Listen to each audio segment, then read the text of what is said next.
এদিকে জাতীয় নির্বাচনের তারিখ ঘোষণা নিয়ে আশাবাদী বিএনপি। বিকেলে রাজধানীর হেয়ার রোডে রাষ্ট্রীয় অতিথি ভবন যমুনায় অন্তর্বর্তী সরকারের প্রধান উপদেষ্টা ডক্টর মোহাম্মদ ইউনূসের সঙ্গে বৈঠক শেষে তিনি আসার কথা জানান। তিনি বলেন, প্রয়োজনীয় সংস্কার শেষে নির্বাচনের তারিখ ঘোষণা হবে বলে জানিয়েছেন প্রধান উপদেষ্টা। বৈঠকে অংশ নেন মহাসচিব মির্জা ফখরুল ইসলাম আলমগীর, স্থায়ী কমিটির সদস্য আমির খুসরু মাহমুদ চৌধুরী ও সালাউদ্দিন আহমেদ।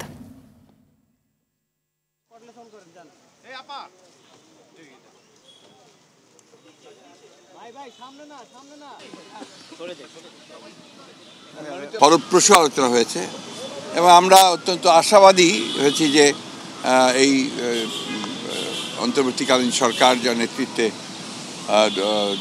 প্রফেসর ইউনূস রয়েছেন, তারা তাদের আন্তরিকতা, দেশপ্রেম, যোগ্যতা দিয়ে খুব দ্রুত তারা একটা স্টেবল অবস্থায় নিয়ে আসতে পারবেন এবং একই সঙ্গে তারা একটা নির্বাচনের দিকেও যেতে পারবেন এবং প্রয়োজনীয় সংস্কারসমূহ তারা পূরণ করবেন বলে আমরা বিশ্বাস করি।